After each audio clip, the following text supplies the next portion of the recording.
College graduates can earn $1 million more than high school grads over a lifetime, according to a Georgetown University report. But it's not a slam dunk. It all depends on what you major in. Architecture, engineering, computers, and math, business, and health are the areas that pay the most. Drinking all day not paying the most, by the way. Andy Lockwood, president of collegeplanningGuru.com and author of Incomparable Applicant, joins us now to tell us more, Andy, which says you should be serious in college and not just have a good time, of course. And maybe that is a little bit of a difference. What do you make of these stories out there that say that college is actually, for the most people, a waste of money? Well, it's very easy to go through college and not learn anything. So I think that's probably behind, some of those stories, because these colleges, they do a great job at selling you to get in. They provide all these amenities that they swaddle you with all sorts of, great food and great, dining and other types of facilities. Not when I went to college, great food and great dining, but they have improved that. Things have changed, yeah. Absolutely. And beyond all that swaddling, the question is whether they're doing, a good job educating, providing you with the skills and the tools you need for employers. Let me ask you this. Is it an actual education, or for jobs and employers, is it simply a line on your resume that says you have a college degree and it really doesn't matter if you learned anything? So that's a very good question, and I don't know if there's an easy answer to that, but I can tell you that a lot of companies are starting to recognize that how you did in college is not really a predictor of how good an employee you'll be. For example, Google doesn't even look at your GPA anymore. So there's definitely some truth. And they're hiring engineers for the most part. Yeah, and a lot of creative people, a lot of advertising people. Yeah.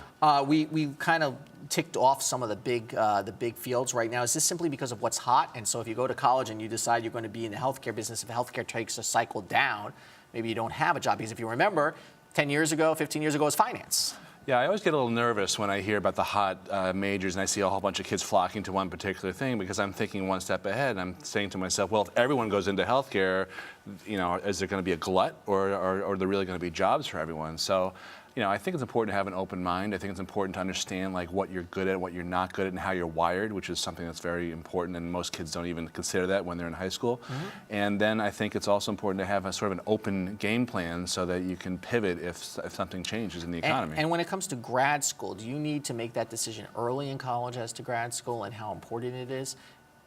You really don't.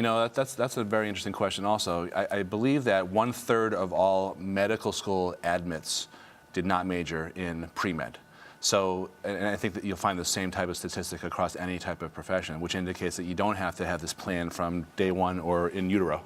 Who should not go to college? And is there a difference between the 2-year colleges and the 4-year colleges? I imagine there must be.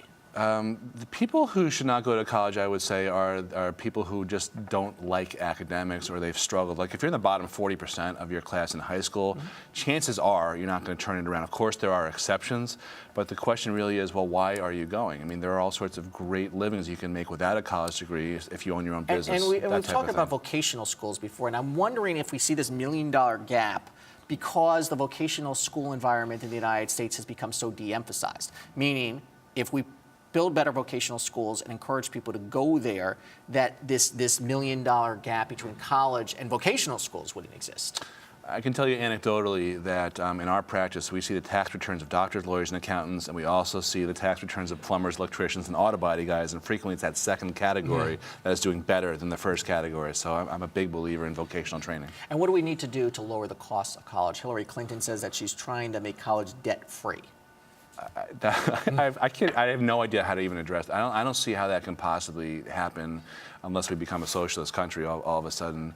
I think what has to happen is in effect, the colleges have to stop getting funds from the federal government because they have no incentive to rein in costs. Right. So you can borrow money for college. It doesn't really matter if you pay it back or not, but the colleges don't care because they're getting paid. And finally, about 20 seconds left there. We've seen several private universities shut down. Is there a difference in jobs between those graduating from for-profit schools versus nonprofit schools? The for-profit colleges have taken a huge rap for not preparing or not living up to what they're promising.